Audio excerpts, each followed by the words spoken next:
how do you recommend dealing with a socialist father and old friends as someone who's gone from public school to multimillionaire?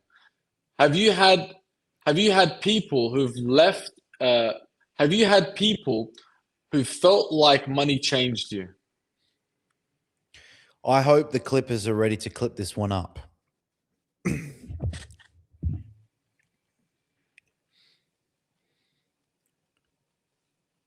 Some people are into unique cars. They buy old cars from the 70s and 80s. They renovate them and they drive them on a Sunday. And sometimes those old cars do break down. But you don't get angry at that car because the car works exactly as you expected. But people can be this way too. Unfortunately, family members, employees, and people close to you. Doesn't mean you should cut them off. It just means that you need to be aware of their limitations. Trying to reason with them with your newfound knowledge about the world is like trying to install the latest iOS software on a typewriter. Would you get mad at a typewriter because it doesn't accept the newest iOS update? Of course you wouldn't. It's the same with these family members and employees.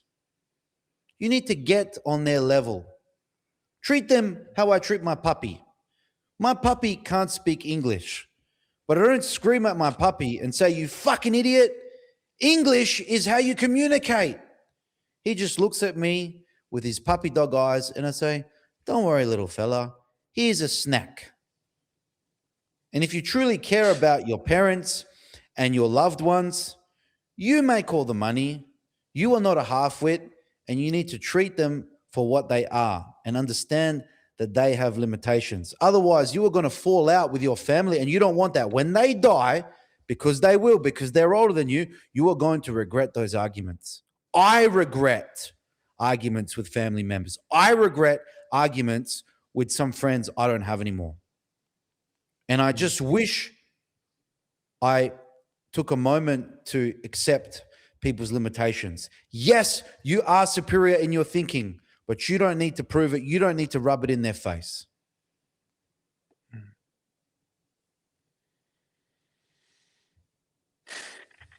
How do you not rub it in their face? Well, you don't need to remind them of what you did that they couldn't do. You know what you can do? You can act the opposite. For example, if you meet a family member that is envious of your success, maybe it's a sibling, maybe it's an uncle, I don't know what sort of dynamic people have, okay? You can say something like this: "This car that I have, it's a waste of money. I wish I did what you did, man. This is a waste. This is not the meaning of life. The kids we have is the meaning of life." Get to their level. You have kids, they have kids. Even though you love your car and your kids, and you can appreciate the material, the family, and all of it, and you don't have to be this one-sided coper, get to their level. Don't bring things up that is going to remind them of their failures. Because then that would just cause resentment. Just causes resentment. You know, I have an enormous ego. It's part of why I've been able to obtain the success I have, because I'm so driven. You call me a chicken and we are going to spar until you knock me out. I don't care who you are. Call me a chicken in front of everyone. We're going. They call me a chicken. That's ego, okay? Now, you can't be a perfect human, but do your best to remember the difference between a stranger and your blood and people that you love. And trying to convince employees to see your reason is counterintuitive. You are supposed to be creating good employees, because if they thought like you, they wouldn't be employees. They would spread their wings, leave your company, and build their own business. Da? Da.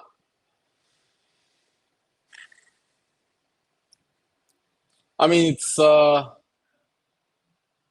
very good advice because, sometimes, see, it's hard because your life becomes so different from your friends and your peers and your dad and everything. And I remember when I did a podcast with Michael Jackson's Bodyguard, I said to him, what do you regret? And he said, I just lost touch with my friends and family. And then by the time I connected back with them, I was just at such a different place in my life that it's hard just to talk about my life and not sound braggy. Yeah. And And he goes, I some just couldn't family connect with members will get it. I just couldn't connect with my father anymore. Couldn't connect with my mother anymore. I'm very lucky to not have that type of father, but I've seen the dynamic between a successful son and a loser father. And you know what? As a father myself, it pains me to think that there are men acting envious of their own fucking son. My tata is super proud of me. He might not have the words in the English language because his first language is Croatian to be able to describe how he feels, but he's proud of me. And he's forever trying to diffuse a situation if he sees my ego coming out. He gives me the stage. He's my father. He's so proud. But I have seen fathers treat their sons like less. It's proper cooked. If there's anything that I despise in a man, like the most out of anything, it's how he treats his son in an inferior way and isn't proud of his son. That to me is the worst man you could be. There are men that fuck over people. They go to war. They do horrible things. They've got blood on their hands like Trump does. But you don't look at them as despicable humans. You look at them as powerful, brutal, ruthless. But look how he gives his sons opportunity. Look how he looks out for Team Trump. Everything is Trump. Trump Tower, Trump this, Trump, Trump, Trump, Trump, Trump. If you were Trump's son, are you proud of your dad? Fuck yeah, you are. This is my dad. And he's proud of his sons too. So despite the whole world or half the world against Trump, imagine that family. That's a powerful family. Like no weak cunt family is going to say, oh yeah, the fucking Trumps. Like you're a nothing. You're a nothing. This is a powerful bloodline. Look, naturally, anybody in the president role has blood on their hands.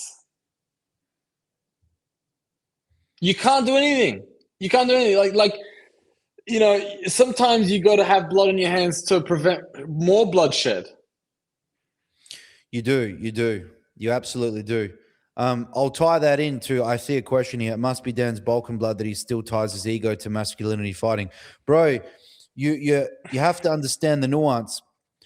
If my coaches who I look up to call me a chicken, we're fighting because it is from them that I do want to receive the respect because I look up to them.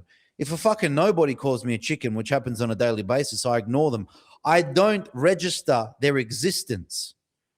It hurts people so much that I just ignore them. I don't reply to comments on my Instagram. I just ignore them. They can't handle it. They'll go into my inbox. They'll keep commenting. I just ignore them. But if someone you look up to genuinely is going to push you, call you a chicken because you're a chicken, if that doesn't affect you, I think I'm losing a bit of purpose to life there. I really am. Who's going to push you? Is everything just about money? Like if you just think reaching 1 million is it, and you don't care about your physical prowess, your health, to me this is a very limited existence. I at least want to be a 6 out of 10 in many endeavors. I absolutely do not identify and do not want to identify as the weak guy. Really? When this person says ties his ego to masculinity, bro, if you don't tie strength to masculinity, this is going against biology. Women have selected for robustness and physical strength since the beginning of Homo sapiens. Completely normal. And if you are comfortable in yourself that you don't care, okay, but that will never be me. I will always want to strive to be strong and to be combat ready, to be powerful, to be whatever, because it also actually is tied to longevity. So a strong man is likely to live longer. A man likely to live longer is going to be around longer for his kids. It all ties together. Like we talked about the other day, attractive women to most men are typically also healthy women, a symmetrical face, the hips, the curves. This is biological as to how we're attracted to it. Why? The curves to bear young, the boobs being larger, the breast milk, the symmetry, less health issues. Yeah. And strength as a man is also tied into the longevity. So when I go to the gym, yeah, it's to get strong. It's to show off strength, but that strength also is tied to health, better insulin sensitivity. You're able to handle carbohydrates better, healthier mitochondria. It's really a win-win, and there really is no lose-lose to having that extra drive and challenge. I mean, it really does bring me fulfillment. I often ask you, Radin, sometimes how you feel okay just like not going to the gym. I just don't get it, bro. I just don't understand. I go to the gym, not as often as you, but I go to the gym. It's like saying, I brush my teeth sometimes, and then for a couple months, I won't brush my teeth. Yeah, for you, it's like brushing your teeth. I just don't understand why it's not like brushing your teeth, is what I'm saying. How is it? What I'm saying is I'm perplexed at how it's not like that for you, as in I can't understand it. What is it that I'm missing?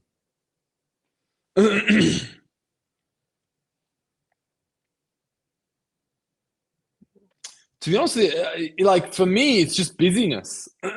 Just busyness. Like if I start my day and I'm just back to back meetings, but by the end of the day, I'm just knackered. I'm knackered and I'm like, I can't do this anymore. I just want to go home and chill. So I need to get it done in the morning. And if I don't have any meetings in the morning, I hit it in the morning. But it's not a priority where it's like, I got to do this. For me, priority is more, I got to do this meeting. I got to make sure that file is okay. I got to make sure that client's okay, and we'll do that. Cool. And then let's go to the gym. It just doesn't make any sense to me, even when you put it that way. The gym is part of you living longer to be able to enjoy any money you're making to start off with. Yeah. I never understand guys who have millions and they're in their 40s and 50s and they're ticking time bombs. And I literally look at their blood work and I think, bro, you have spent decades making the money and you're about to die. Yeah. Well, the thing is, for me, it's prioritizing. I'll go through prioritizing the next 3 months on this. We just opened up an office. 30 minutes a day, bro. What are you talking about? Your shower could last longer than that. 30 minutes intense a day, 7 days a week would literally be enough. I can't understand. I just can't. I'm sorry. 30 minutes. No, you're right. You're right. I need to start putting my gym shoes in the bike in Bali. And because I prioritize this office, I'm like, fuck, okay, we got a lease now, we got this staff, we got that, we got to build this. So that's my priority. I got to fix this staff, fix this office, and get it sorted, and then I can step back. So probably just laziness, bro. I'll prioritize work and business, and I'll be lazy with the gym. But I will go. I probably go to the gym I've told you this before. I go 3 times a week. I go 3 times a week to reload. That is enough, but there are periods in your life, because I know you, where you don't go, like you stop going. I'm in Dubai right now. I've got a home gym. You've seen my home gym. That's fine. I just pump there for 30 minutes before a shower. It's enough. Because I don't have a gym membership here or anything, because I'm only here for a week. But you're right. You're right. That's something that I drop in my life, and I need to make it a more of a priority. But here's what I don't understand. This is what I'm struggling. What is it that you really like doing in a day that you just do for fun that has nothing to do with money or anything? What is it that you like doing? Don't have that. Because for me, not to go to the gym would be painful. I like the gym because I thought that all men, as a means of their biological makeup, would want to move the body. Like, I don't understand how people can watch sport and be like, yeah, but I don't want to do it myself. I don't understand. Like, don't. No, you're a freak. You love it. I don't consider it freaky. I don't understand how men all of a sudden stopped wanting to move. It was as if in each generation, every man would do something, like he was a farmer or a fucking soldier, or he did shit. Even the kings would learn how to fight.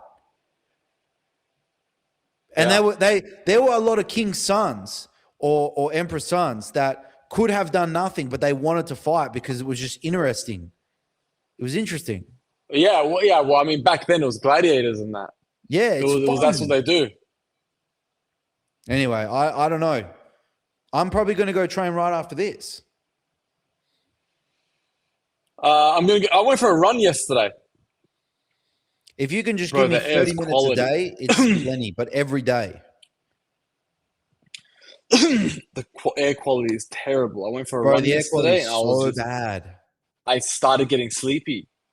I couldn't breathe. I started getting sleepy. You'll get lightheaded. Yeah, went for a run, and I was like, I can't.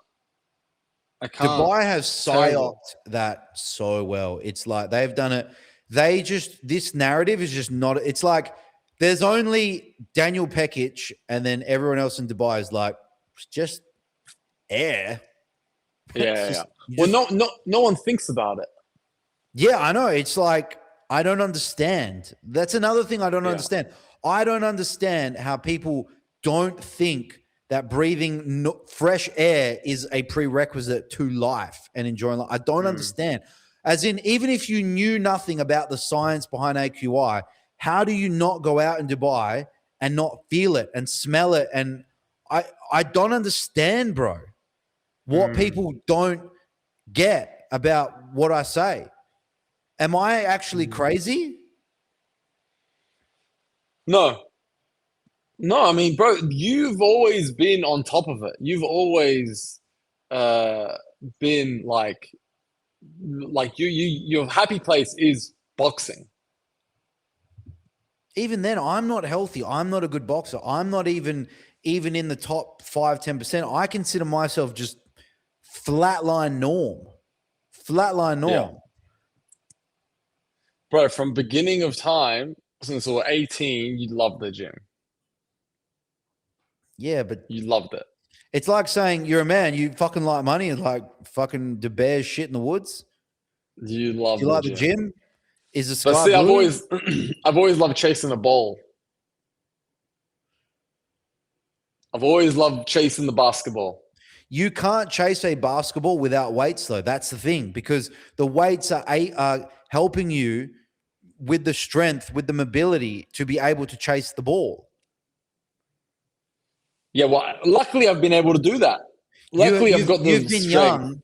You've just had youth on your side. That's it. Yeah, I've had youth on my side, and now you're not. I can still youthful, do it. You know. Yeah, I know.